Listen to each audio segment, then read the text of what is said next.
Yes, good evening विद्यार्थी मित्रांनो. मित्रांनो, माझा आवाज येत आहे का आणि माझी स्क्रीन दिसत आहे का हे फक्त मला एकदा सांगून द्याल. ओके, आवाज येत आहे का आणि स्क्रीन दिसत आहे का हे फक्त एकदा तुम्ही सांगून द्याल. त्यानंतर आपलं जे मूळ लेक्चर आहे ना ते आपण सुरू करूया. ठीक आहे, फक्त माझा आवाज येत आहे का आणि माझी स्क्रीन हे योग्यतेने दिसते का फक्त मला एकदा सांगून द्या. Yes, good evening Poonam ma'am, good evening. Okay, Poonam ma'am, screen वगैरे क्लिअर आहे, आवाजही क्लिअर असेलच. ठीक आहे, जर काही अडचण असली तर मला सांगून द्याल. ठीक आहे, काहीही अडचण असली तर मला क्लिअरली सांगून द्याल की सर तुमचा आवाज येत नाहीये. Yes, good evening Ramesh sir, good evening. Okay, आवाज किंवा स्क्रीन हे काही प्रॉब्लेम असला ना सांगून द्याल फक्त. ठीक आहे, ओके. आणि मित्रांनो, मला एकदा सांगा, काल आपण कुठपर्यंत आलो होते, म्हणजे होम रूल चळवळ झाली होती का? ठीक आहे, मला एकदा सांगून द्याल की आपली होम रूल चळवळ जी आहे ती शिकवून झाली होती का? ओके, होम रूल चळवळ जी आहे ती शिकवून झाली होती की व्हायची होती?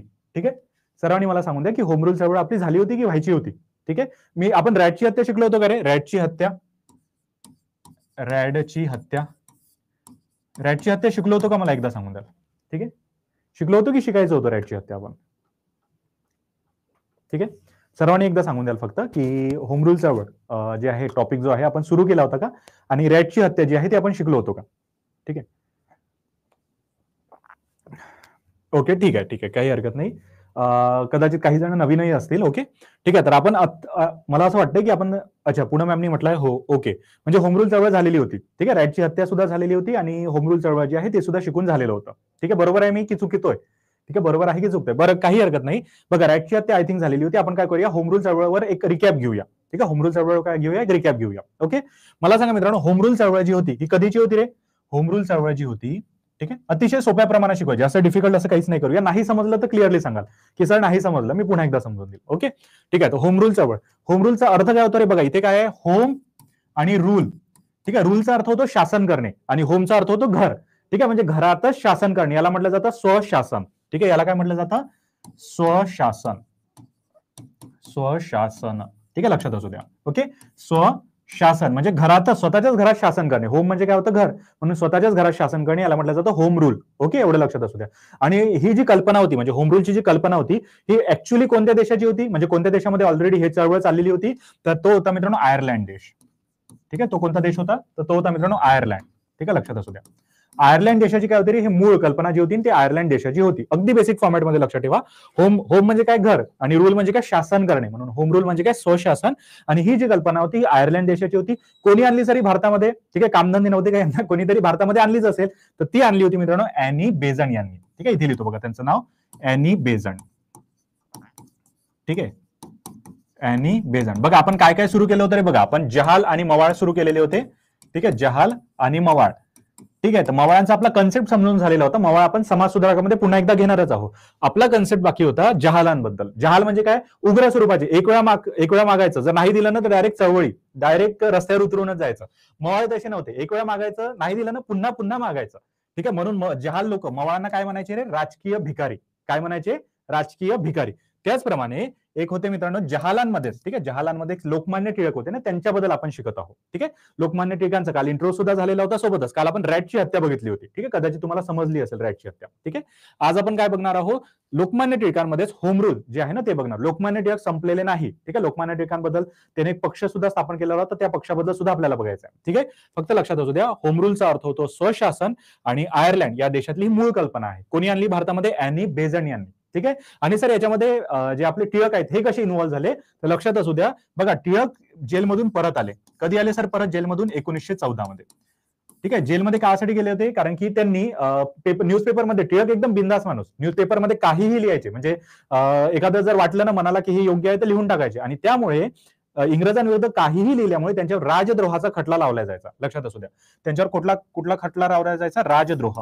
राजद्रोह. आणि त्यासाठीच जे आपले टिळक होते ना ते जेलमध्ये गेले होते. ते कधी सुटले? 1914 मध्ये सुटले. आणि 1914 मध्ये ते सुटून आल्यानंतर, म्हणजे जेलमधून आल्यानंतर अॅनी बेझंट आणि लोकमान्य टिळक यांची झाली मित्रांनो भेट. ठीक आहे, अॅनी बेझंट आणि लोकमान्य टिळक यांची काय झाली? यांची झाली भेट. आणि भेट झाल्यानंतर अॅनी बेझंट यांनी सांगितलं की मी तुमच्याबद्दल भरपूर काही ऐकलेलं आहे, मला वाटतंय की तुम्ही चांगलं काम करू शकता. लोकमान्य टिळक सुद्धा म्हणाले की मी तुमच्याबद्दल भरपूर काही ऐकलेलं आहे, तर त्यामुळे सांगा तुम्ही मला भेटायला नेमकं तुमचं कारण काय ते मला क्लिअरली सांगून द्या. ओके, तर अॅनी बेझंटनी क्लिअरली सांगितलं की मी एक होम रूल चळवळ सुरू करते, एक होम रूल लीग सुरू करते, आणि त्यामध्ये मला तुमचा सहभाग हवा आहे. ठीक आहे, मला काहीही करा, परंतु मला तुमचा सहभाग हवा आहे.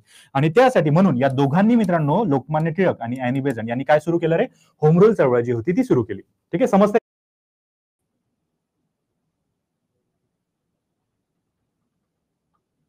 ओके, मित्रांनो आवाज येतोय रे माझा? सेशन अचानक बंद पडलं होतं. आवाज येतोय माझा आता? मला एकदा सांगून द्याल का? ठीक आहे, माझा आवाज येतोय का? ठीक आहे, माझा आवाज येतोय का? मला फक्त एकदा सांगून द्याल. येतोय? ऍक्च्युली सेशन अचानकच बंद पडलेलं होतं. ओके, महेश सरांना आणि राजश्री मॅमना येतोय. ओके, ठीक आहे. ओके, रमेश सरांना सुद्धा येतोय. ओके, सॉरी, ऍक्च्युली काय आहे, सेशन अचानकच बंद पडलेलं होतं, मला सुद्धा कळलं नाही. ओके, ठीक आहे, काही हरकत नाही. तर बघा, मी काय सांगतोय, होम रूल चळवळ. मी काय शिकवतोय, होम रूल चळवळ कशी झाली होती सर होम रूल चळवळ? तो बघा, होम रूलचा अर्थ होतो स्वशासन. आणि कोणत्या देशाची कल्पना होती? आयर्लंडची. ठीक आहे, कल्पना कोणत्या देशाची होती? आयर्लंडची कल्पना होती. आणि कोणाची कल्पना होती? म्हणजे कोणी आपल्या देशामध्ये आणली तर अॅनी बेझंट यांनी आणली. ठीक आहे, आणल्याबरोबर त्यांना एका साथीदाराची गरज होती, म्हणून अॅनी बेझंट डायरेक्ट 1914 मध्ये लोकमान्य टिळक जेलमधून परत आल्यानंतर डायरेक्ट त्यांना भेटायला गेल्या आणि क्लिअरली सांगितलं की मला तुमच्यासोबत काम करायचं आहे, मला काहीही करून तुमच्यासोबत जी चळवळ आहे ना, होम रूल चळवळ ही करायची. का बरं? यांच्यासोबत दुसरं कोणी नव्हतं का? कारण की लोकमान्य टिळक अशी व्यक्ती होते मित्रांनो जे बेधडक बोलायचे. ठीक आहे, काही असलं ना बेधडक बोलून द्यायचे. इंग्रजांविरुद्ध सगळ्यात मोठा, जर इंग्रजांचा सगळ्यात मोठा दुश्मन आजपर्यंतचा बघितला ना, ते लोकमान्य टिळकच होते. लक्षात असू द्या.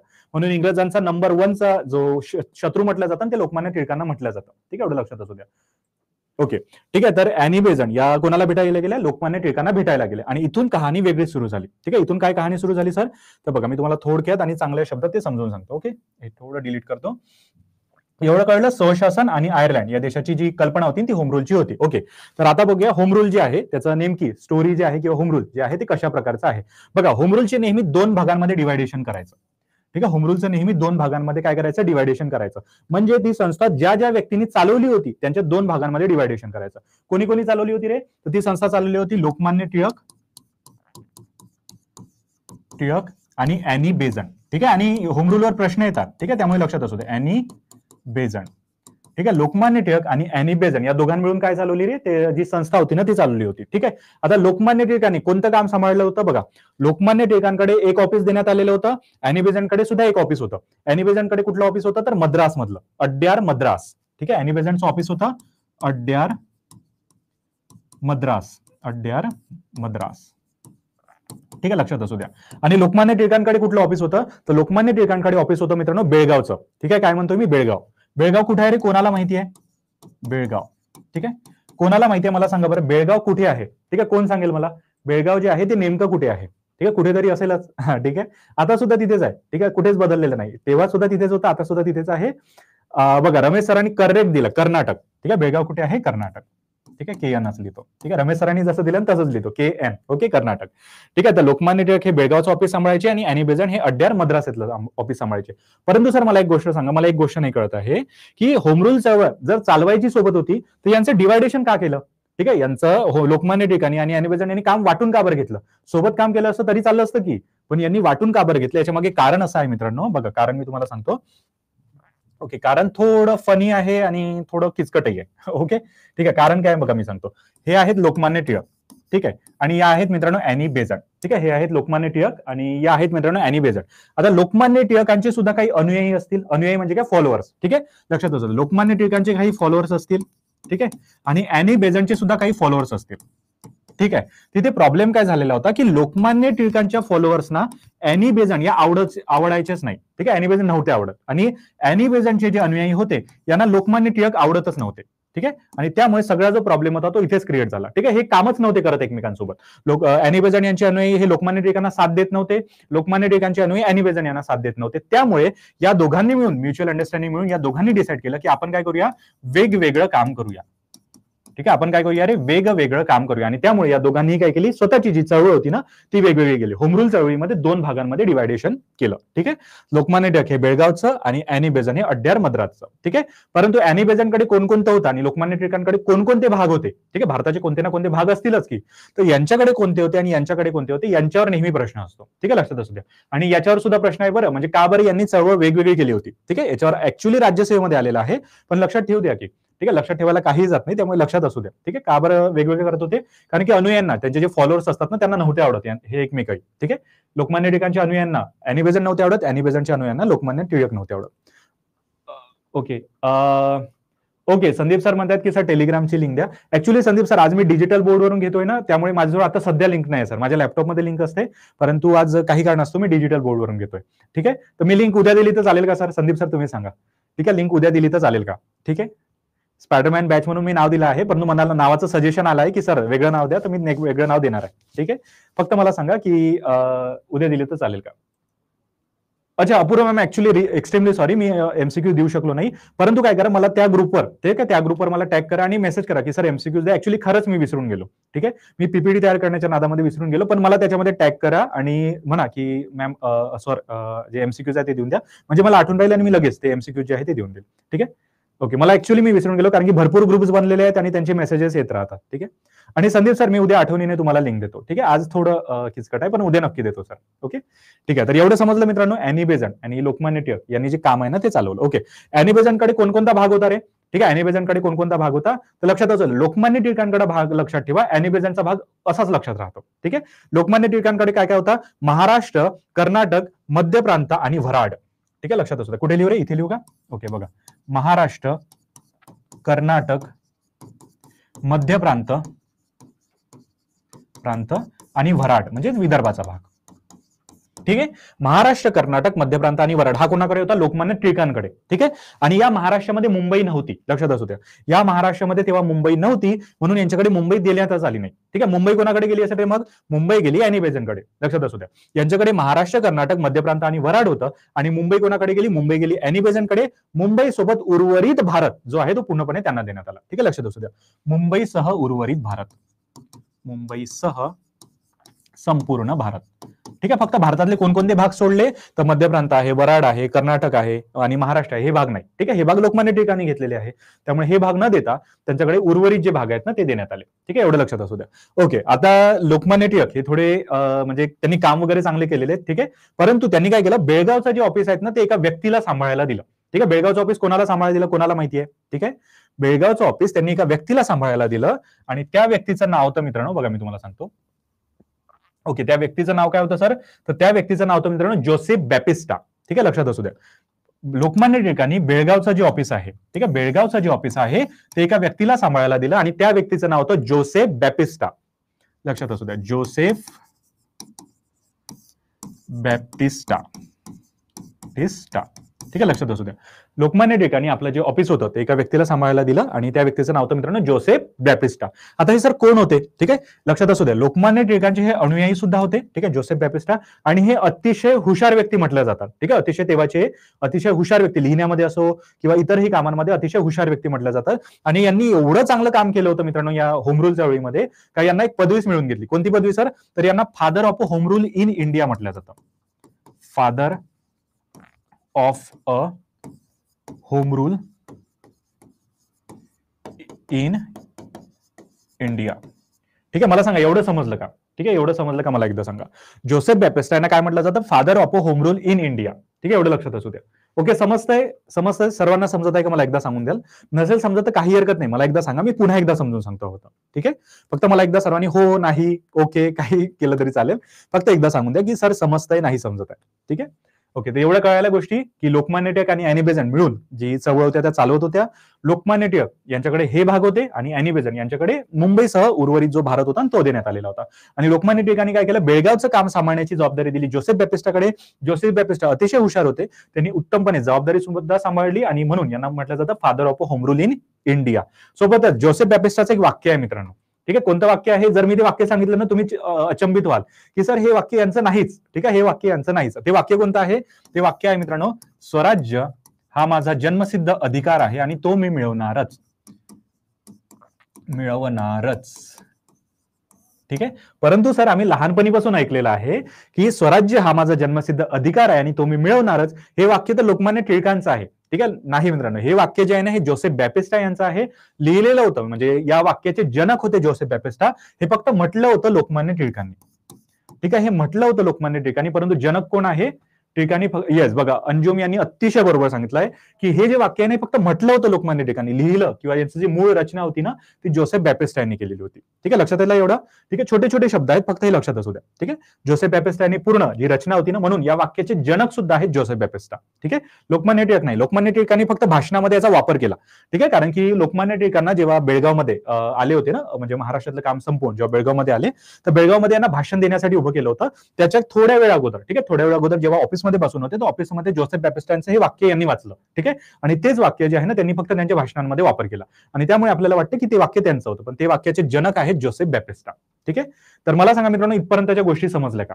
ठीक आहे, इथपर्यंतच्या अतिशय बेसिक गोष्टी आपण बघितल्या, परंतु याच गोष्टी विचारल्या जातात. ठीक आहे, त्यामुळे मला सांगा होम रूल चळवळीबद्दल एवढ्या जरी गोष्टी आहेत त्या समजल्या का?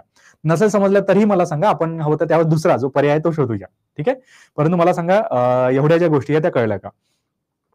ओके, नसेल समजल्या तर मला सांगा, सर्वांनी सांगा. ठीक आहे, काही हरकत नाही. ठीक आहे, सर्वांनी मला सांगा एवढ्या गोष्टी समजल्या का?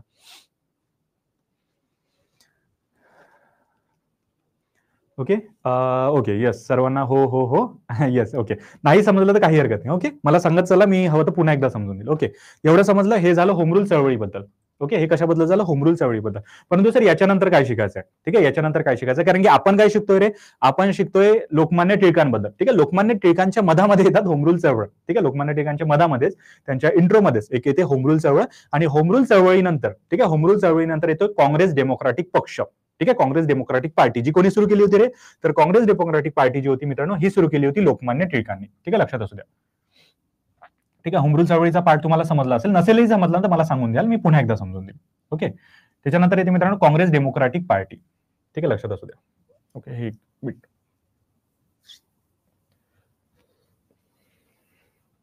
ओके, ठीक आहे, आपण बघूया काँग्रेस डेमोक्रेटिक पार्टी.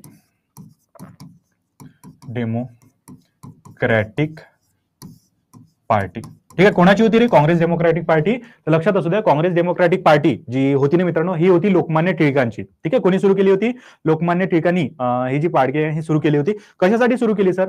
तर यांनी 1920 मध्ये ही पार्टी यासाठी सुरू केली होती मित्रांनो, कारण की यांना निवडणुका लढायच्या होत्या. ठीक आहे, काँग्रेसतर्फे नव्हते लढू शकत, कारण की काँग्रेसमध्ये आता भरपूर जहाल नेते आलेले होते. ठीक आहे, त्यामुळे यांना वेगळ्या, म्हणजे आपले कसे दोन पक्ष असले, काँग्रेसही सत्तेत असला आणि काँग्रेस डेमोक्रेटिक पार्टी सुद्धा असली ना, तर आपल्याला थोडं बळ जे आहे ना ते एक्स्ट्रा मिळतं. म्हणून त्याच पक्षाच्या अंतर्गत, म्हणजे इंडियन नॅशनल काँग्रेसच्या अंतर्गतच त्यांनी काँग्रेस डेमोक्रेटिक पार्टी सुरू केलेली होती. ठीक आहे, लक्षात असू द्या. आणि कधी सुरू केली होती रे?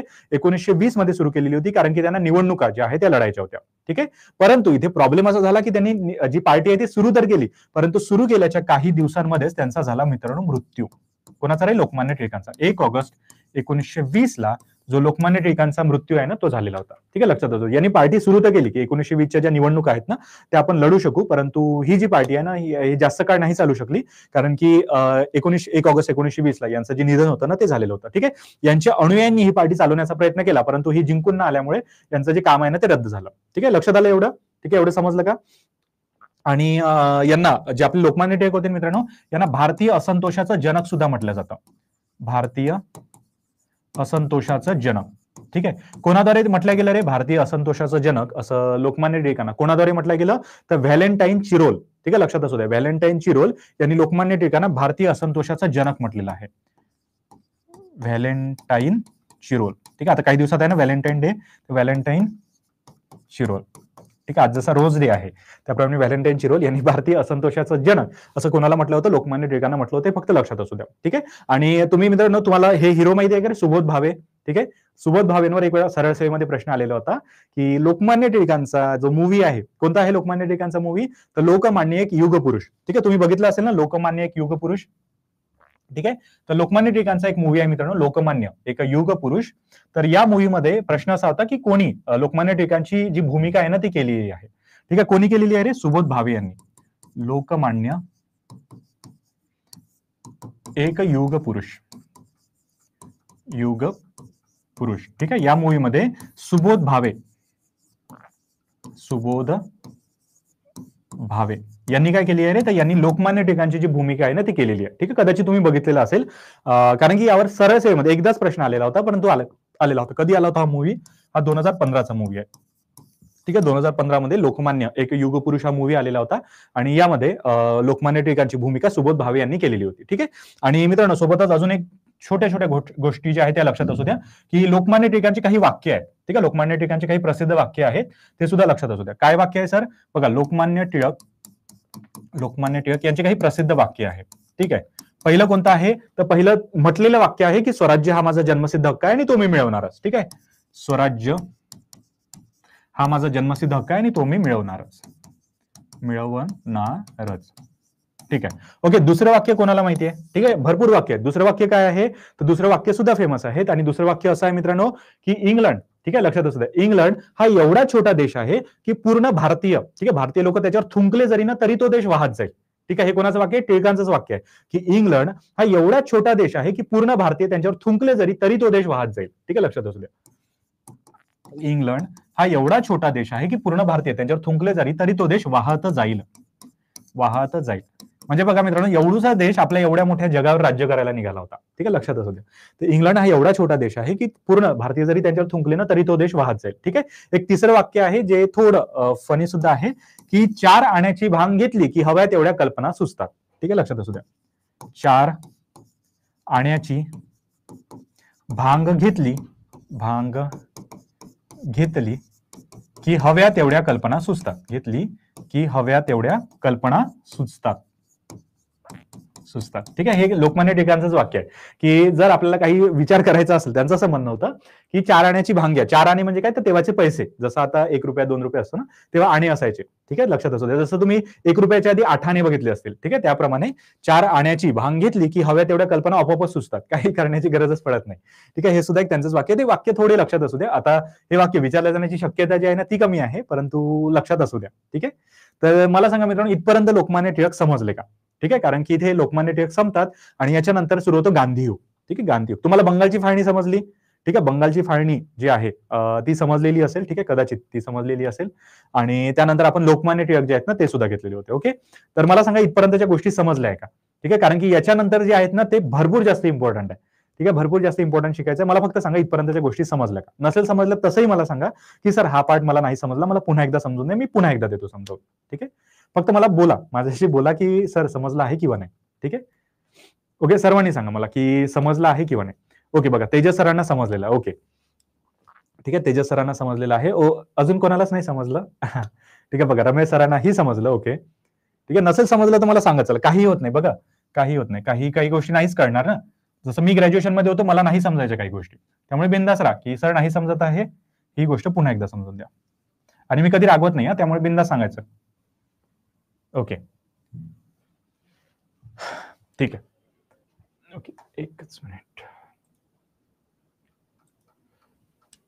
ओके, समजलं आहे, क्लिअर आहे. ओके ओके ओके, ठीक आहे. आता काय सुरू करणार आहोत सर आपण? आता आपण सुरू करणार आहोत मित्रांनो गांधीयुग, ठीक आहे. अजून मवाळ युग बाकी आहे, गांधीयुग, ठीक आहे. गांधीयुग यासाठी शिकावं लागतो कारण की तुम्हाला प्रश्न हे जहाल युग आणि गांधी युगांवर जास्त येतात.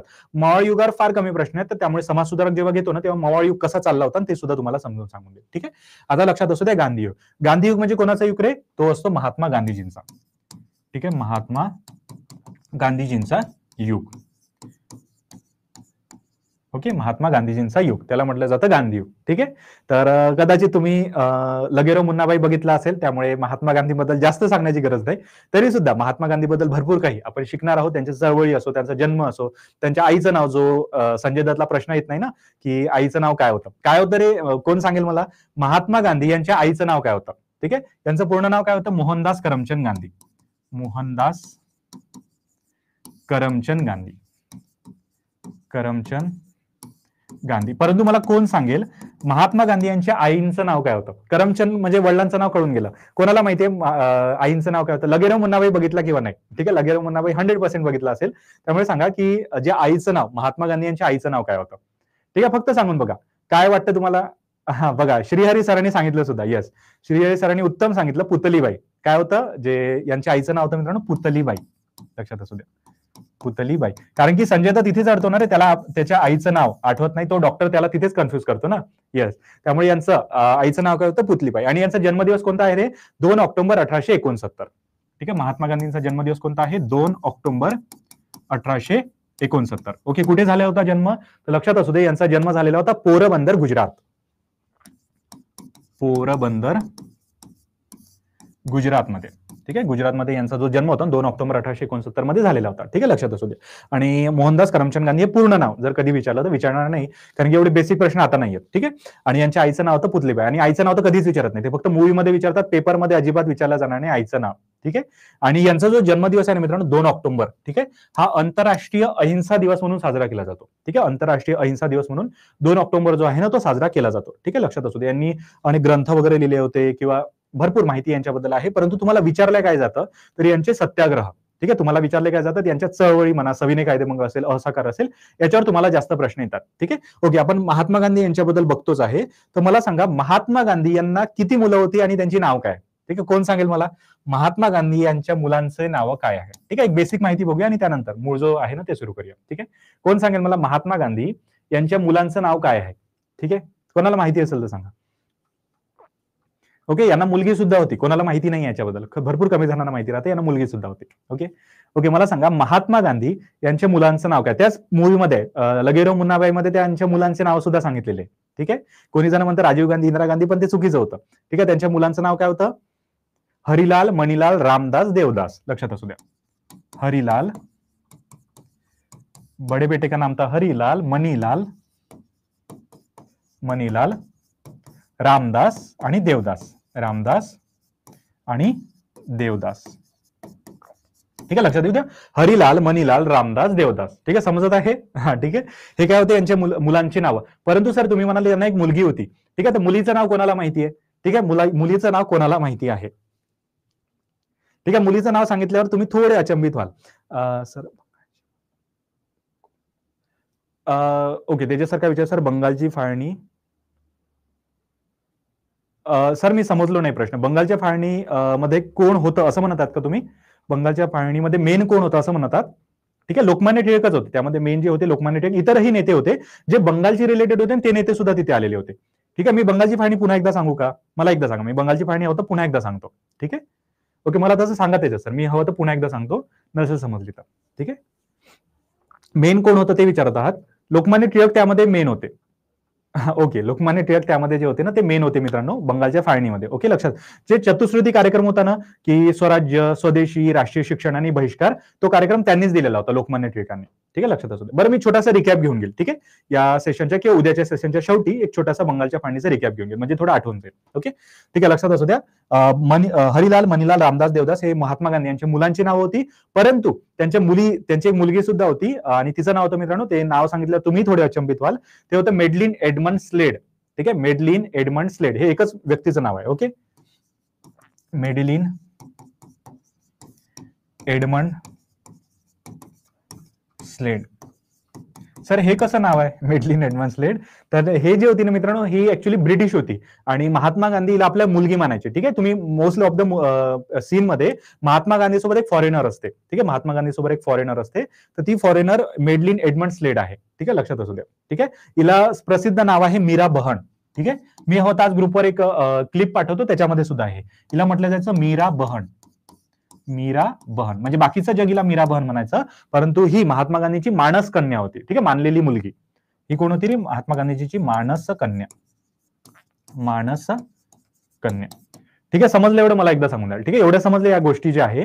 आईचं नाव पुतलीबाई, मेडलिन एडमंड स्लेड, त्यांच्या मुलीचं नाव, तिचं खरं नाव म्हणजे तिला म्हटलं जायचं मीरा बहन, जग म्हणायचं तिला मीरा बहन, परंतु ती कोण होती? मानस कन्या होती महात्मा गांधीजींची. ठीक आहे, लक्षात असू द्या. आणि यांच्या मुलांची नाव हे तर लगेरो मुन्नाबाई मध्ये सांगितले, त्यामुळे ते गोष्ट सांगण्याची गरज नाही. ओके, तर ओके, एवढं तुम्हाला कळलेलं असेल. ओके, ठीक आहे, तर याच्यानंतर आपण काय करूया, यांच्याबद्दल महात्मा गांधींबद्दल कुठून सुरुवात करूया. ठीक आहे, म्हणजे जर चंपारण्य सत्याग्रह असेल, खेडा सत्याग्रह असेल, तो सुद्धा शिकूया, परंतु त्यापेक्षाही महत्वाचा जो आहे रौलट कायदा, त्याच्याबद्दल शिकून घेऊया. ठीक आहे, रौलट कायदा. ओके, कदाचित रौलट कायदा तुमचा पाठच असेल. ठीक आहे, रौलट कायदा. ओके, रौलट कायदा कदाचित तुमचा पाठ असेल, परंतु तरी सुद्धा रौलट कायदा जो आहे तो घेऊन घेऊया.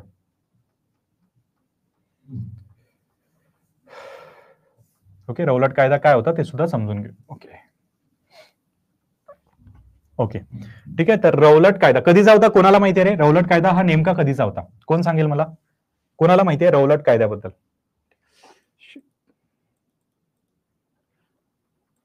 ओके, कोणाला माहिती आहे रौलट कायदा कधीचा होता? ठीक आहे, ओके, बघा तेजस सरांनी अतिउत्तम सांगितलं 1919. ठीक आहे, यस करेक्ट आहे, तेजस सरांचं अतिशय बरोबर आहे. ठीक आहे, रौलट कायदा. रौलट कायदा. कधीचा होता रौलट कायदा? 1919चा. ठीक आहे. कधी आला होता? ठीक आहे, कधी आला होता म्हणजे एक सिंपल फॉर्मॅटमध्ये सांगायचं झाल्यास एक अधिकारी होता म्हणा, एक ब्रिटिश अधिकारी होता, त्याचं नाव होतं सिडने रौलट. ठीक आहे, काय अधिकारी? त्याचं अधिकाऱ्यांचं नाव होतं सिडने रौलट. आणि या समितीने, ठीक आहे, सिडने रौलट एक समिती होती, हा एक व्यक्ती होता, याचं व्यक्तीचं नाव होतं सिडने रौलट. सिडने रौलट. ठीक आहे. आणि या व्यक्तींची एक समिती होती. ठीक आहे, म्हणजे त्यामध्ये वेगवेगळे सदस्य होते सिडने रौलट समितीचे. ठीक आहे. तर या समितीने काय केलं रे? रिसर्च केली थोडी आणि भारतासंबंधी एक कायदा बनवला. ठीक आहे, भारतासंबंधी 17 मार्च 1919 रोजी कायदा आणला आणि त्या कायद्याला म्हटलं जातं रौलट कायदा. ठीक आहे, 17 मार्च 1919 संबंधी कायदा आणला आणि त्या कायद्याला म्हटलं जातं रौलट कायदा. रौलट कायदा. ठीक आहे. हा कायदा मित्रांनो थोडा म्हणजे अंडरस्टँड करून घ्या की हा कायदा नेमका काय होता. ठीक आहे, या कायद्यामध्ये, या रौलट कायद्यामध्ये नेमक्या कोणकोणत्या गोष्टी होत्या. ठीक आहे. तर बघा, या कायद्यामध्ये 3 गोष्टी ज्या आहेत ना त्या 100% लक्षातच असू द्या. ठीक आहे, 100% लक्षात असू द्या. कोणत्या गोष्टी होत्या सर? बघा, पहिली गोष्ट होती की आतापासून, म्हणजे जेव्हापासून हा कायदा लागू झाला ना, की तुम्ही सरकार विरुद्ध काहीही छापू शकणार नाही. ठीक आहे, तुम्ही सरकार विरुद्ध काहीही लिहू शकणार नाही. ठीक आहे, लक्षात असू द्या. म्हणजे कोणताही, तुम्ही म्हणजे कोण? भारतीय आता सरकार विरुद्ध काही लिहू शकणार नाही. ठीक आहे, म्हणजे कशामध्ये? न्यूजपेपरमध्ये. सरकार विरुद्ध म्हणतोय मी. ठीक आहे, सरकार विरुद्ध काहीही छापू शकणार नाही. जर छापलं तर त्यांचं काय होईल? त्यांच्या छापखाना जप्त केला जाईल आणि त्यांना शिक्षा होईल. ठीक आहे, छापखाना जप्त केला जाईल आणि त्यांनी शिक्षा होईल. ठीक आहे. आता सपोज ही शिक्षा झाली, ठीक आहे, सपोज मी त्यावेळेस आहे आणि मी काय करतो? सरकार विरुद्ध काहीतरी छापतोय की सरकार हे वाईट करतंय, सरकार ते वाईट करतंय. आता काय केलं जातं? मी जिथे छापखाना आहे माझा, तो छापखाना सुद्धा घेऊन जात आहेत आणि सोबतच छापखाना तर घेऊन जातात, मला शिक्षा सुद्धा होते त्याबद्दल. ठीक आहे, मला दंड सुद्धा आकारला जातोय. आता मला शिक्षा होते, दंड आकारला जातो, त्यासोबत अजून काय होतंय सर? तर मला त्या शिक्षेविरुद्ध अपील करण्याचा सुद्धा अधिकार नाही. अपील करण्याचा सुद्धा अधिकार नाही. कारण की मी मूव्हीज मध्ये बघितलं आहे ना की वकील लागतो. ठीक आहे, एक वकील मला मिळतो, म्हणून मी मागतोय त्यांना की मला एक माझा वकील द्या, कोणीही वकील द्या, सरकारी वकील द्या, कोणीही वकील द्या. परंतु हे काय म्हणतात? तुम्हाला आता अपिलीचा अधिकार सुद्धा नाही. का बरं? कारण की भारतामध्ये लागू आहे रौलट कायदा. ठीक आहे, मला सांगा, एवढं समजलं? कारण की भारतामध्ये लागू आहे मित्रांनो रौलट कायदा, त्यामुळे तुम्हाला अपिलीचा सुद्धा आता अधिकार राहिलेला नाही. ठीक आहे, भारतामध्ये तुम्ही काही सरकार विरुद्ध छापू शकत नाही. सरकार विरुद्ध छापलं जरी तरी तुमचा छापखाना जप्त केला जाईल, तुम्हाला शिक्षा सुद्धा होईल, सोबतच हे विना चौकशी शिक्षा होईल. ठीक आहे, म्हणजे तुमची काही चौकशी होणार नाही. जर वाटतंय ना तू गुन्हेगार आहे, डायरेक्ट जेलमध्ये. ठीक आहे, वाटतंय ना तू गुन्हेगार आहे, कोर्ट बोर्ड काही नाही, डायरेक्ट जेलमध्ये टाकलं जाईल. ठीक आहे, आणि जर जेलमध्ये गेल्यानंतर मी मागतोय की मला, म्हणजे मी माणूस आहे ना, मला सुद्धा अपिलीचा अधिकार आहे, परंतु ते म्हणतात, इंग्रज म्हणतात की रौलट कायदा लागू आहे, त्यामुळे तुम्हाला अपील सुद्धा करता येणार नाही. ठीक आहे, काळा कायदा. येस, अश्विनी मॅमनी अतिशय बरोबर. म्हणून या रौलट कायद्याला म्हटलं जातं मित्रांनो काळा कायदा. काळा कायदा. ठीक आहे, एवढं समजतंय तुम्हाला? अजून स्टोरी संपलेली नाही. ठीक आहे, स्टोरीमध्ये मेन हिरो आता येईल. ठीक आहे, फक्त मला सांगा एवढ्या गोष्टी समजल्या का? ठीक आहे, कारण की बघा, यामध्ये काय काय आहे की मला कोणत्याही कारणास्तव आता शिक्षा होणार आहे. ठीक आहे, म्हणजे मला विदाऊट वॉरंट आता शिक्षा होऊ शकते. सपोज मी सरकार विरुद्ध काहीही छापलं, सरकार विरुद्ध काही लिहिलं, ठीक आहे, तर मला काय केलं जाईल? माझा छापखाना सुद्धा जप्त होईल आणि माझ्यावर दंड आकारला जाईल आणि मला शिक्षा सुद्धा होईल. ठीक आहे, आता दंड होईल किंवा शिक्षा होईल, लक्षात असू द्या. आता शिक्षा जर झाली तर मला काय? मी जेलमध्ये जाईल. आता जेलमध्ये गेल्यावर मी म्हणतोय की माझा वकील द्या, मला अपील करायचं आहे, तर मला वकील नाकारला जाईल, मला अपील करण्याचा सुद्धा अधिकार नाही. आणि हे कशानुसार होतं? हे रौलट कायद्यानुसार होतं. म्हणून याला म्हणतात मित्रांनो काळा कायदा. ठीक आहे, म्हणून याला काय म्हणतात? काळा कायदा. ठीक आहे, समजलं एवढं? ठीक आहे, एवढं समजलं का? मला एकदा सांगा. ठीक आहे, ओके. तर आता हे झालं काळा कायद्याबद्दल. ठीक आहे, रौलट कायद्याबद्दल. परंतु इथे आता स्टोरी चेंज होते. ठीक आहे, हे कधीच आहे? मार्चची घटना आहे ना. इथे आता स्टोरी चेंज होते, कारण की आता मेन हिरो यामध्ये, या स्टोरीमध्ये येतो. ठीक आहे, मेन हिरो कोण आहे रे? आपल्या स्टोरीचा सध्याचा मेन हिरो कोण आहे? ते आहेत आपले बॉस. ठीक आहे, तेव्हाचे बॉस. तेव्हाचे बॉस कोण होते? महात्मा गांधी. ठीक आहे, का बॉस होते ते सुद्धा मी तुम्हाला सांगू दे. ठीक आहे, ओके. आताचे बॉस कोण आहे तुम्हाला माहितीच असेल, आताचं बॉसचं नाव सांगण्याची गरज नाही, पण तेव्हाचे बॉस कोण होते? हे होते महात्मा गांधी. ओके, आता काय झालं सर? बघा, आता हे कधीची घटना आहे? मार्चची. ठीक आहे, यस, तेजस सरांनी सांगितलं मार्चची घटना आहे. मार्च मध्ये हे झाल्यानंतर, हा कायदा आल्यानंतर 6 एप्रिल रोजी एक वेगळीच घटना घडते. 6 एप्रिल, कॅलेंडरमध्ये हीच तारीख होती. ओके, 6 एप्रिल 1919 रोजी वेगळी घटना घडते. गांधीजी काय करतात? डायरेक्ट भाषण द्यायला सुरुवात करतात. कोणाविरुद्ध सर? इंग्रज जे आहेत ना त्यांच्या विरुद्ध भाषण द्यायला सुरुवात करतात की इंग्रजांनी जो काळा कायदा किंवा रौलट कायदा आणलेला आहे ना, त्याला पूर्णपणे निषेध करा आणि त्याविरुद्ध हरताळ पाळा. ठीक आहे, गांधीजी जनतेसमोर काय या भाषणामध्ये सांगतात की जगामध्ये, म्हणजे भारतामध्ये हरताळ पाळा. जनतेला आदेश देतात हरताळ पाळण्याचा. हरताळ म्हणजे काय रे? तर संप करणे किंवा आपल्या कामावर न जाणे. ठीक आहे, फॅक्टरी बंद करणे, त्यासंबंधी हरताळ. कारण की यांनी काय होईल रे मित्रांनो?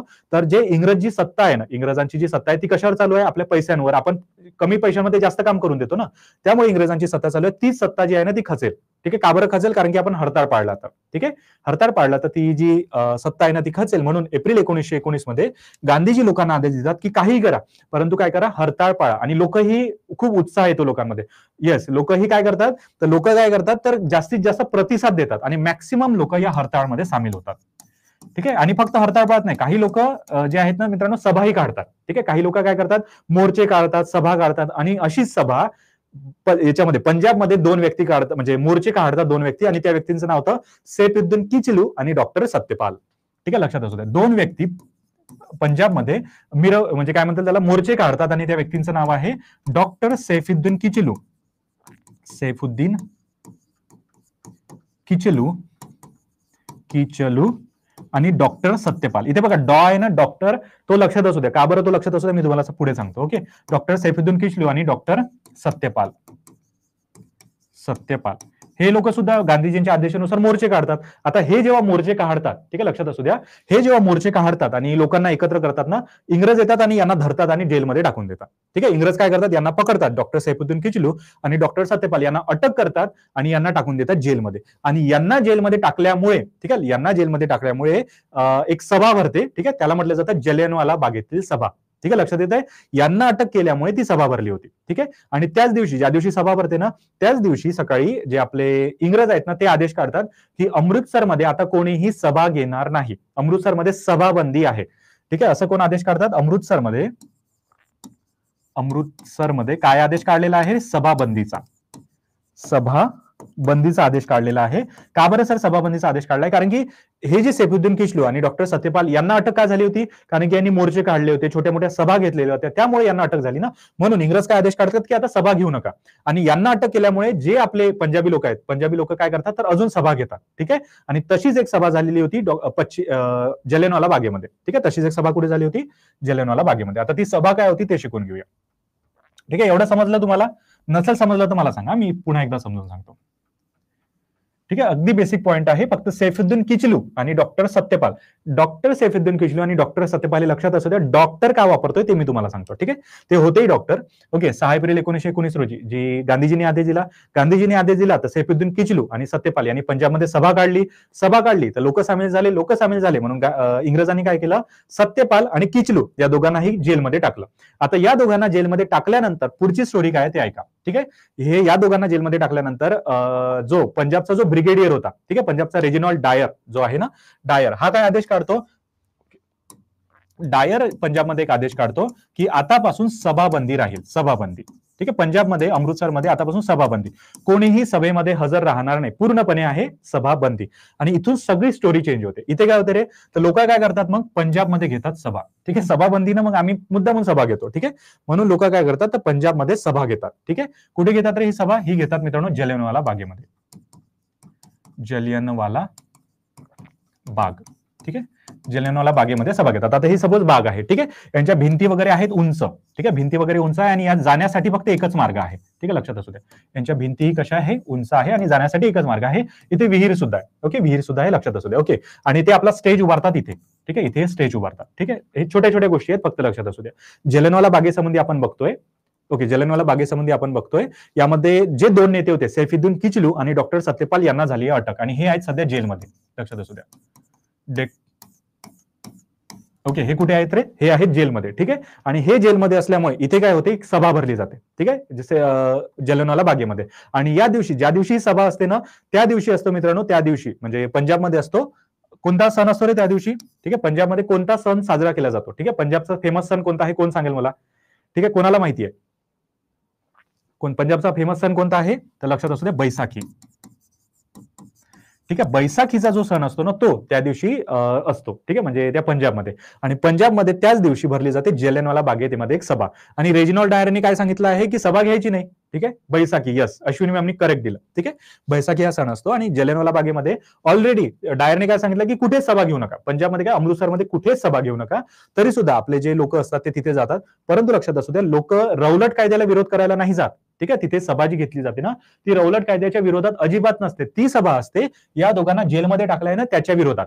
ठीक आहे. भरपूर जणांना वाटेल की रौलट कायद्याच्या दरम्यान ही घटना घडली आहे, तर रौलट कायद्याला विरोध म्हणून ती सभा होतीये. नाही, ही सभा कशासाठी होते, या दोघांना अटक केली म्हणून. ठीक आहे, लक्षात असू द्या. आता या दोघांना झाली अटक, सैफुद्दीन किचलू आणि डॉक्टर सत्यपाल यांना. म्हणून इथे काय येतात, इथे 2 व्यक्तींना बोलवल्या जातं. ठीक आहे, इथे 2 व्यक्तींना जे आहे ते बोलवलं जातं.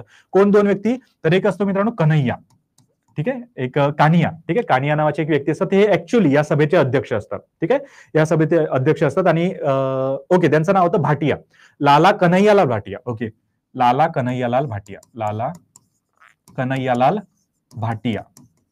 ठीक आहे, हे काय असतात रे, या जालियनवाला बागेतील सभेचे काय असतात, अध्यक्ष असतात. ठीक आहे, लाला कन्हैयालाल भाटिया.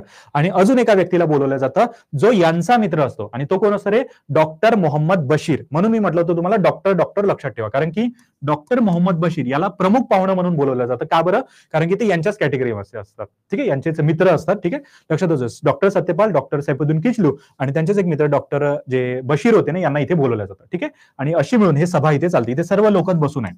ठीक आहे, लोक जे आहेत ना ते सर्व काही इथे बसून आहेत. ठीक आहे, लहान मुलं वगैरे सर्व काही, आणि सभा अतिशय शांतपणे आहे, काही आरडाओरड नाही, कोणाचं काहीच नाही. ठीक आहे, सर्व शांतपणे सभा चालू आहे.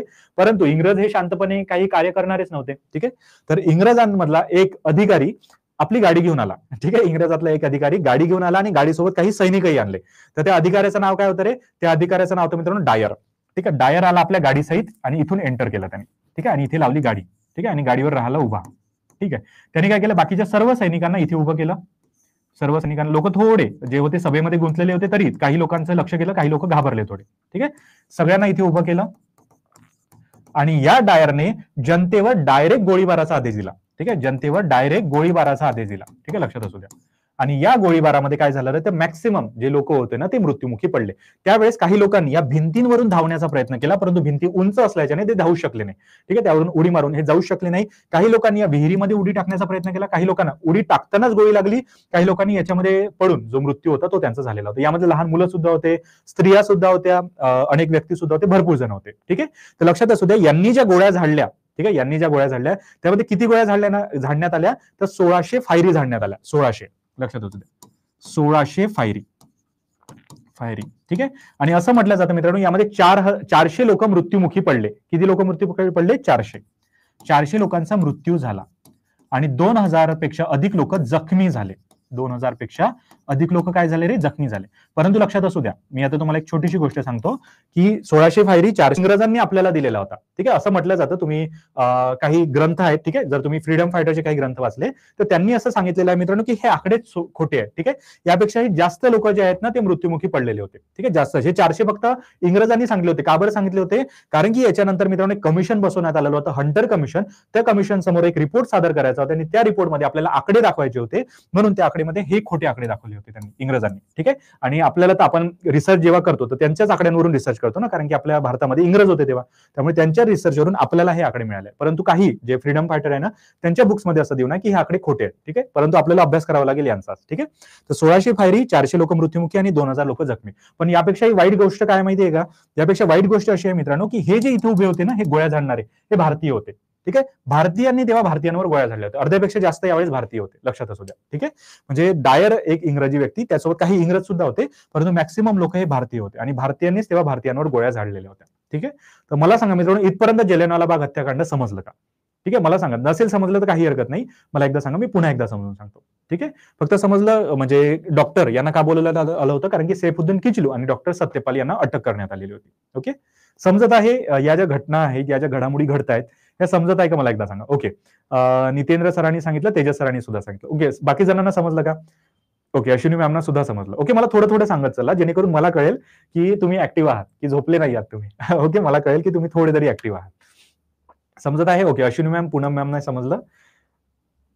ओके ओके, ठीक आहे, ठीक आहे. बघा, आता हे घटना झाली. ठीक आहे, हे घटना झाली आणि कधीची होती रे घटना, 13 एप्रिल 1919. ठीक आहे, हे 6 एप्रिलला झालं, 13 एप्रिल 1919 रोजी ही घटना घडली. आता त्या दिवशी काय झालं सर, बघा, 13 एप्रिलच्या दिवसा ही घटना घडली. ठीक आहे, सायंकाळपर्यंत अनेक जणांना या घटनेबद्दल माहिती झालं होतं आणि त्या दिवशी सायंकाळच्या वेळेस जी पूर्ण पंजाब मधली जी वीज होती ना मित्रांनो, ती कापण्यात आली.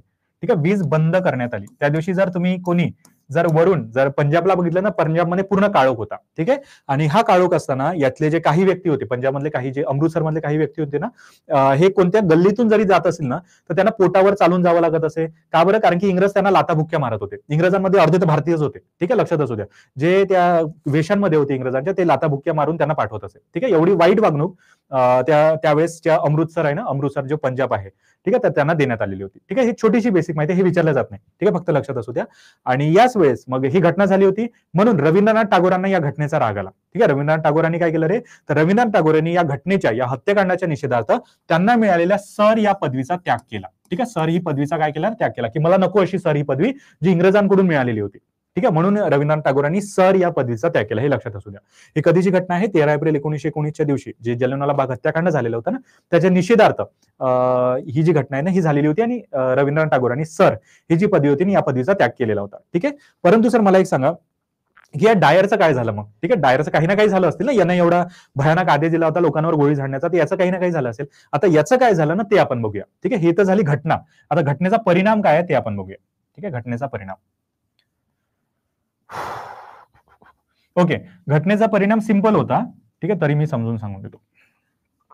ओके, कदाचित तुम्हाला थोडंफार जरी कळलं मित्रांनो तरी भरपूर आहे, कारण की या गोष्टी माइंडमध्ये जाऊ द्या फक्त. ओके, ठीक आहे, तर आपण घटनेचा परिणाम बघूया. ओके, तर ही घटना झाली.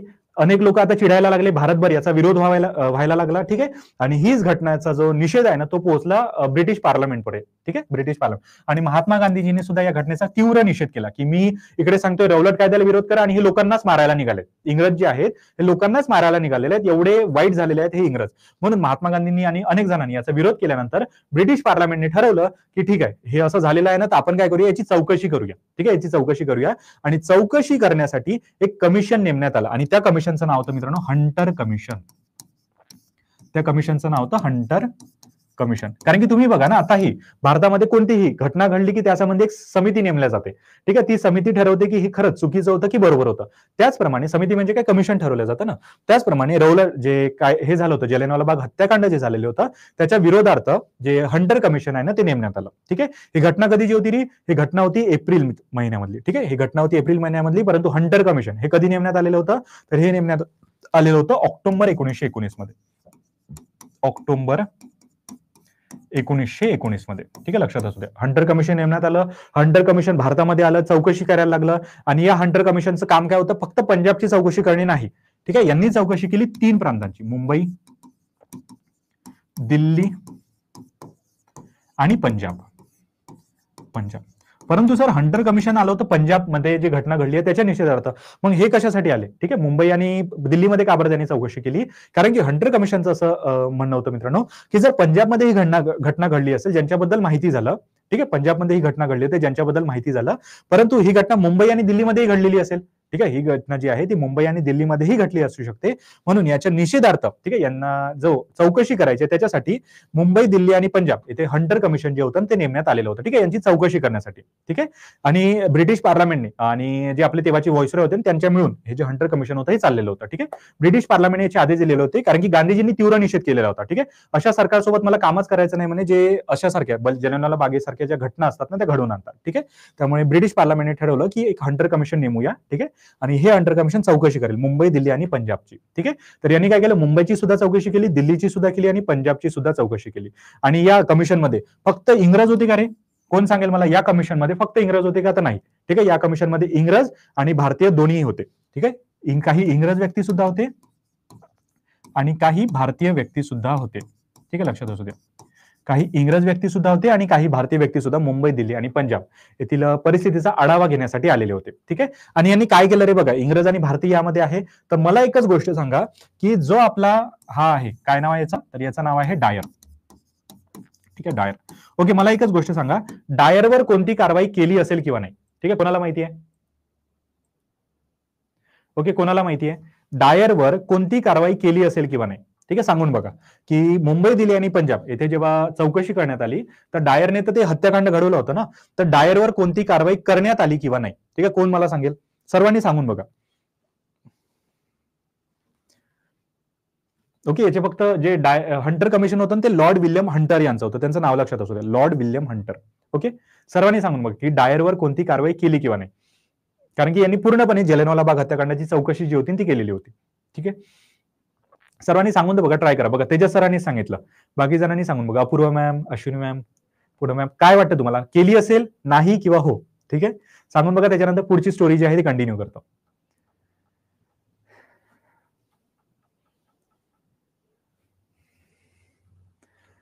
ओके, बघा नितेंद्र सरांनी सुद्धा सांगितलं नाही. ओके, ठीक आहे, तर बघा ठीक आहे, काही हरकत नाही. कदाचित तुम्हाला वाटत असेल केली असेल, तुम्हाला वाटत असेल नाही केली. बघा, तेजस सरांनी, नितेंद्र सरांनी सांगितलं नाही, तर खरंच यांनी कोणतीही कारवाई केलेली नव्हती. ठीक आहे, कारण की 28 मे 1920 रोजी यांचा अहवाल आला. ठीक आहे, ऑक्टोबरमध्ये चौकशी सुरू केली.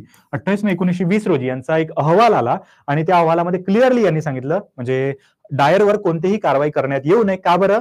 कारण की डायरने तर आदेश ऑलरेडी दिलेला होता की सभाबंदी आहे, तरी सुद्धा तुम्ही सभा घेतायत, मग तो तरी काय करणार? असं करून हे जो आहे डायरवरून सगळे आरोप जे आहे ते हटवण्यात आले. ठीक आहे, आणि डायरवर कोणतीही कारवाई केली नाही. उलट डायर जेव्हा इंग्लंडमध्ये गेला तर मित्रांनो त्याचा तर सत्कार करण्यात आला. ठीक आहे, त्याचा तर सत्कार करण्यात आला. एवढे ग्लिच माइंडचे लोक होते इंग्रज. ठीक आहे, लक्षात असू दे, तेव्हाचे इंग्रज म्हणतो मी. ठीक आहे, तर 28 मे 1920 रोजी अहवाल सादर केला आणि या अहवालानुसार डायरवर कोणतीही कारवाई करण्यात आलेली नाही. ठीक आहे, डायरवर कोणतीही कारवाई करण्यात आली नाही, डायरला सोडून देण्यात आलं. परंतु मला एक गोष्ट सांगू का, की डायरवर जरी कारवाई झाली नसली ना, तरी आपली भारतीय लोक ऐकत नाही. ठीक आहे, आपले भारतीय लोक बदला घेणार म्हणजे घेणार, म्हणून बदला घेण्यात आला मित्रांनो 1940 मध्ये. ठीक आहे, बदला घेण्यात आला 1940 मध्ये. ओके, कसा घेण्यात आला सर बदला? तर बदला कोणी घेतला, कोण सांगेल मला? ठीक आहे, कोणाला माहिती आहे बदला कोणी घेतला? ओके, ठीक आहे, बघा लक्षात असू दे, सिंपल फॉर्मॅटमध्ये सांगतो. ठीक आहे, सिंपल फॉर्मॅटमध्ये सांगतो की डायर आहे. ठीक आहे, याच्यावर कारवाई करण्यात आली नाही, कारवाई नाही, वाई नाही. ठीक आहे, परंतु तरी सुद्धा 1940 मध्ये ओडवायरचा खून करण्यात आला. ठीक आहे, ओडवायर जो होता ना त्याचा खून करण्यात आला, खून झाला. कुठे सर? इंग्लंडमध्ये. इंग्लंडमध्ये याचा खून करण्यात आला. आणि कोणी केला सर खून? तो खून केला मित्रांनो उधम सिंगने. उधम सिंग. ठीक आहे, कोणाचा खून करण्यात आला? ओडवायर. ओडवायर. ठीक आहे, लक्षात असू द्या. ओडवायरचा काय करण्यात आला? खून करण्यात आला. कोणी केलेला होता? उधम सिंग याने. आता तुम्ही एक प्रश्न तुमच्या मनामध्ये असेल की सर मला एकच गोष्ट सांगा, डायरने आदेश दिले होते, मग ओडवायरचा खून का बरं केला? ठीक आहे, आदेश कोणी दिले होते रे? डायरने दिले होते, तरी सुद्धा ओडवायरचा खून का बरं करण्यात आला? कारण की याच्यामागे रिझन असा आहे मित्रांनो की डायरने काय आदेश दिला होता? जनतेवर गोळीबार करण्याचा, परंतु ओडवायरने डायरला आदेश दिलेला होता. ठीक आहे, लक्षात असू द्या. डायरला कोणी आदेश दिलेला होता? डायरला आदेश दिला होता ओडवायरने. म्हणून काय केलं? उधम सिंग यांनी डायरला नाही मारलं, डायरेक्ट ओडवायरलाच मारलं, कारण की ज्यांनी आदेश दिला होता ना त्याला मारणं गरजेचं होतं. ठीक आहे, हा येस, कारण तो जो होता ना हा मेन होता ओडवायर. जसं तुम्ही विक्रम वेदा मूवी बघितला असेल. ठीक आहे, विक्रम वेदा मूवीमध्ये क्लिअर डायलॉग आहे. तुम्ही तिकडचा बघा, साऊथचा बघा किंवा आपला इंडियन जो बॉलिवूडचा आहे तो बघा. त्या मूवीमध्ये सिंपल डायलॉग आहे की ज्यांनी मारला आहे ना त्याला नाही मारायचं. ठीक आहे, ज्यांनी मारलं त्याला नाही, ज्यांनी मारण्याचे आदेश दिले होते तो खरा गुन्हेगार असतो, त्याला मारायचं. ठीक आहे, ज्यांनी मारण्याचे आदेश दिले होते. ठीक आहे, आता ओसामा बिन लादेन जो होता तो खरंच मैदानामध्ये उतरून गोळ्या झाडल्या होत्या का? नाही, पण ओसामा बिन लादेनला का बरं अमेरिकेने मारलं? कारण की ओसामा बिन लादेनने आदेश दिले होते त्यांना मारण्याचे. ठीक आहे, जे नवीन जे पाठवले होते अमेरिकेमध्ये 9/11चा जो हमला झालेला होता, ओसामा बिन लादेनने जे ते लोक पाठवले होते ना, तर त्यामुळे लक्षात असू द्या की ओडवायरने आदेश दिला होता डायरला आणि डायरने आदेश दिला त्या सैनिकांना आणि सैनिकांनी म्हणून गोळ्या झाडल्या. ठीक आहे, म्हणून उधम सिंगने काय केलं? ओडवायरला मारलं. ठीक आहे, जर यांचं पूर्ण समजून घ्यायचं असेल ना तर यांच्यावर एक मूवी आहे मित्रांनो, सरदार उधम. तुम्ही बघितलं असेल सरदार उधम. कोण आहे रे यामध्ये? कोण सांगेल मला? सरदार उधम मध्ये हिरो कोण आहे? ठीक आहे, सरदार उधम मध्ये कोण हिरो आहे? कोण सांगेल? ठीक आहे, सांगून बघा, सरदार उधम मध्ये हिरो कोण आहे? ठीक आहे, आत्ताच आलेला होता, आय थिंक याच म्हणजे मागच्या वर्षी आलेला होता. ओके, तर सरदार उधम मध्ये हिरो कोण आहे? ठीक आहे, मागच्या वर्षी की 2022 मध्ये आय थिंक आलेला होता. ओके, तर कोण आहे सरदार उधम मध्ये मूवी? म्हणजे हिरो जो आहे तो नेमका कोण आहे? मला कोण सांगेल? ठीक आहे, सर्वांनी ट्राय करून बघा की कोण त्याच्यामध्ये नेमका हिरो असेल. कोण आहे? शाहरुख खान आहे का? नाही. सलमान खान नाही. विकी कौशल? हा सर, विकी कौशल आहे. येस, नितेंद्र सरांनी सांगितलं ना, त्यामध्ये हिरो आहे मित्रांनो विकी कौशल. ठीक आहे, तर विकी कौशलने उधम सिंग यांच्यावर मूवी केलेला आहे. उधम सिंगने काय केलेलं होतं? तो जो जालियनवाला बाग जे झालेलं होतं ना त्याच्यामध्ये जो ओडवायर होता ना त्याचा खून केलेला होता. ठीक आहे, ओके, खून कधी केला होता रे? तर 1940 मध्ये. ठीक आहे, 1940 मध्ये त्यांनी सरदार उधम सिंग यांनी इंग्लंडमध्ये जाऊन भरपूर वर्ष त्याचा इंग्लंडमध्ये पाठलाग केला ओडवायरचा आणि ओडवायरचा खून जो होता तो केलेला होता. कशाचा बदला घेण्यासाठी? तर जालियनवाला बाग हत्याकांडाचा बदला घेण्यासाठी. ओके, तर मला इथे सांगा मित्रांनो, जालियनवाला बाग हत्याकांड समजलं का? ठीक आहे. नसेल समजलं तसंही मला सांगा, मी हवं तर पुन्हा एकदा समजून सांगतो. ठीक आहे. फक्त मला सांगा जालियनवाला बाग हत्याकांड समजलं का? ठीक आहे. कारण की मी इथे तुम्हाला अगदी बेसिक प्रश्न विचारतो, त्याचं मला फक्त उत्तर द्या. ठीक आहे. अगदी बेसिक प्रश्न विचारतो. ओके, सर्वांनी सांगून द्या ना, एक वेळा सर्वांनी सांगून द्या. हो म्हणायला काय जातंय? ठीक आहे. नाही जर समजलं असेल तसे सांगा. बघा, अपूर्वा मॅमनी, नितेंद्र सरांनी, तेजस सरांनी सांगितलं. ओके. बाकी जणांना नाही कळलं. ओके. ठीक आहे. सर्वांनी एकदा सांगून द्या की नाही कळलं किंवा कळलं. ओके. पूनम मॅम नाही समजलं. ओके. ठीक आहे. मी तुम्हाला इथे बेसिक काही प्रश्न विचारतो, मला फक्त त्याची उत्तरे द्या.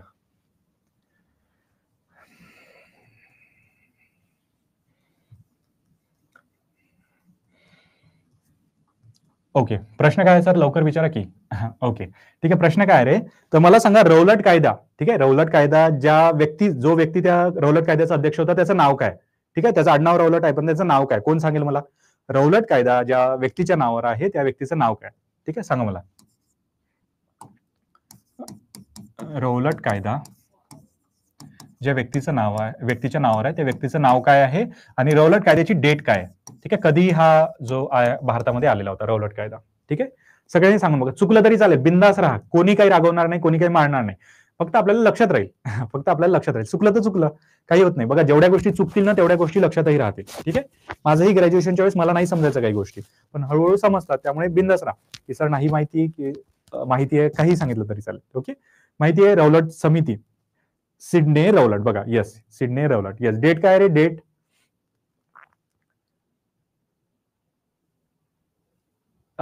Yes, Sidney Rowlatt. Yes, Sidney Rowlatt अतिशय बरोबर. Sidney Rowlatt. ठीक आहे. आणि हा कायदा जो संमत कधी झाला होता? 17 मार्च 1919. कारण की मी काय सांगितलं होतं, मार्च मधल्या घटना आहे ना.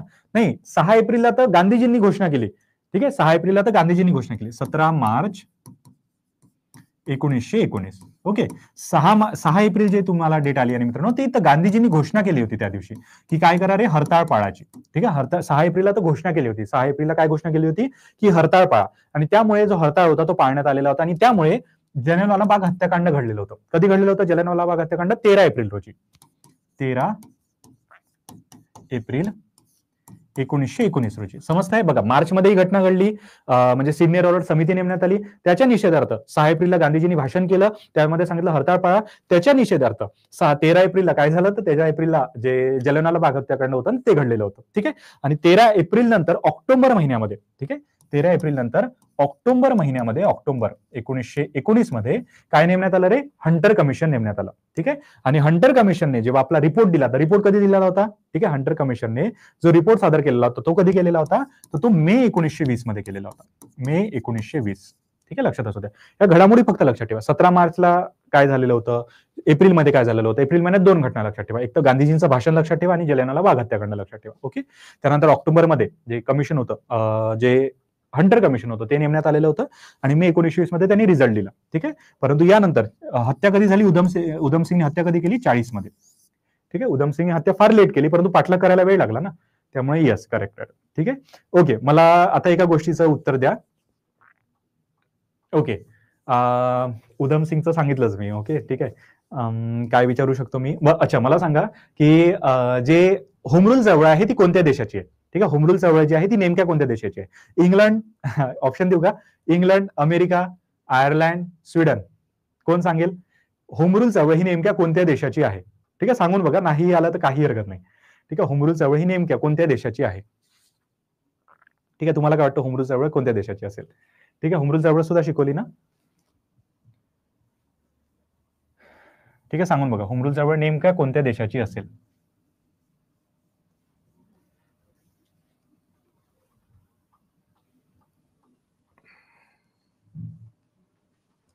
आयर्लंड. Yes, correct. ठीक आहे. 3 ऑप्शन्स आयर्लंड. ओके. ठीक आहे. होम रूल चळवळ ही कोणत्या देशाची आहे? आयर्लंडची आहे. आणि होम रूल चळवळ किती भागांमध्ये डिवाइड केलेली आहे? 2 भागांमध्ये. एक आहे लोकमान्य टिळकांची होम रूल आणि एक आहे अॅनी बेझंट यांची होम रूल. ठीक आहे. एवढ्या ज्या गोष्टी आहेत त्या लक्षात असू द्या. ओके मित्रांनो, मला एकदा सांगू द्या, आज जेवढं शिकवलं तेवढं समजलं का? ठीक आहे. आज जेवढं काही आपण शिकलो तेवढं समजलं का? मला एकदा सांगून द्या. ठीक आहे. नसेल समजलं तसंही सांगा की सर काय शिकवलं काहीच नाही कळलं. ठीक आहे. तसं सांगितलं तरी चालेल. नाही समजलं असेल तर मला सांगा, मी उद्या होतं पुन्हा एकदा समजून सांगतो. ठीक आहे. समजलं Tejas sir? Okay. Okay Nitendra sir, okay okay ठीक आहे. आणि जे ग्रुपमध्ये राहिलंय ना बघा, उद्या मी लिंक सुद्धा देऊन देईल. आणि ग्रुपमध्ये काल माझ्या लक्षात नाही राहिलं, पण आज 100% ठीक आहे. आज 100% मी एमसीक्यूज जे नोट्स वगैरे आहेत ना, ज्या क्लिप्स वगैरे आहेत ठीक आहे, जे मी तुम्हाला काय सांगितलं, महात्मा गांधी यांची एक मानसकन्या होती, ती मानसकन्या नेहमी त्यांच्यासोबत राहायची. प्लासीची लढाई, अंजू मॅम ऍक्च्युली लेक्चर दिसत नसेल, मी पुन्हा एकदा घेणार आहे ठीक आहे. मी लढाईबद्दल ज्या लेक्चर्स आहेत ना ते पुन्हा एकदा घेणार आहे ठीक आहे. ऍक्च्युली घेतले होते पण ते दिसत नाहीये काही जणांना, त्यामुळे ते लेक्चर जे आहेत ना ते मी पुन्हा एकदा घेणार आहे. कारण की मला व्हॉइस रॉय, गव्हर्नर जनरल हे पुन्हा एकदा घ्यायचे, कारण की लेक्चर त्याचे भरपूर जणांना दिसतच नाहीये ठीक आहे.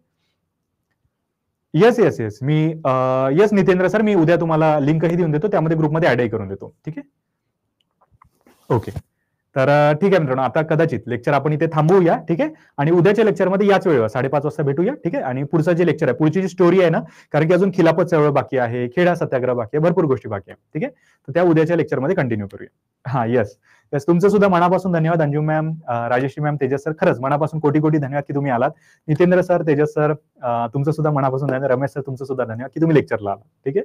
तर ठीक आहे मित्रांनो, आता आपण इथे थांबूया. येस नितेंद्र सर, तुमचं सुद्धा मनापासून, ते जेठालाल तारक मेहतामध्ये म्हणतो ना भिडेला, की मंडळ आभारी आहे, त्याप्रमाणे हे मंडळ तुमचं कोटी कोटी आभारी आहे ठीक आहे. तर येस तेजस सर, तुमचं सुद्धा मनापासून धन्यवाद. ओके, आणि 7 वाजता मित्रांनो एक भूगोलासंबंधी लेक्चर आहे, जर वेळ मिळाला तर 7 वाजताच्या लेक्चरला सुद्धा येऊन जाल. त्यामध्ये मी आज वनसंपत्ती शिकवणार आहोत ठीक आहे. वनसंपत्ती कशी लक्षात ठेवायची, कशा प्रकारची वने असतात, ते सर्व काही त्यामध्ये शिकवणार आहोत. जर वेळ मिळाला तर त्या लेक्चरला सुद्धा नक्की येऊन जाल, अगदी अर्ध्या तासांमध्ये सुरू होईल ठीक आहे. तर ठीक आहे मित्रांनो, आता आपण इथे थांबूया आणि उद्याच्या लेक्चरमध्ये 100% भेटूया. तोपर्यंत उद्दिष्ट एकच ठेवा, की हार्डली या वर्षीचं जे झेंडावंदन आहे ना, हे आपल्याला आपल्याच ऑफिसमध्ये करायचं आहे, गव्हर्नमेंट ऑफिसमध्येच करायचं आहे ठीक आहे. या उद्दिष्टासहित काम करा, तुमचं काम 100% पूर्ण होईल ठीक आहे. तुम्ही तुमच्या ड्रीम पोस्टसाठी अभ्यास करा, मी तुमच्यासाठी अभ्यास करतो. आपण दोघंही एकमेकांची कामं केली की आपला जो अभ्यास आहे तोही सोयीस्कर होईल आणि आपली ड्रीम पोस्ट जी आहे ती आपल्याला मिळून जाईल ठीक आहे. तर ठीक आहे मित्रांनो, आता मी थांबतोय आता इथे. आणि तुमचं कोणताही लेक्चर असेल त्या लेक्चरला सुद्धा अटेंड करा. आणि काही टेक्निकल प्रॉब्लेम असो किंवा कोणताही प्रॉब्लेम असो मला सांगत चला, जेणेकरून आपला जो प्रॉब्लेम आहे ना तो सॉल्व्ह करता येईल ठीक आहे. आणि ग्रुपमध्ये जो सगळा डाटा राहिलेला आहे ना तो मी आज देऊन देतो ठीक आहे. हा ठीक आहे ठीक आहे ठीक आहे. तर ठीक आहे मित्रांनो, मी आता इथे क्लास संपवतोय.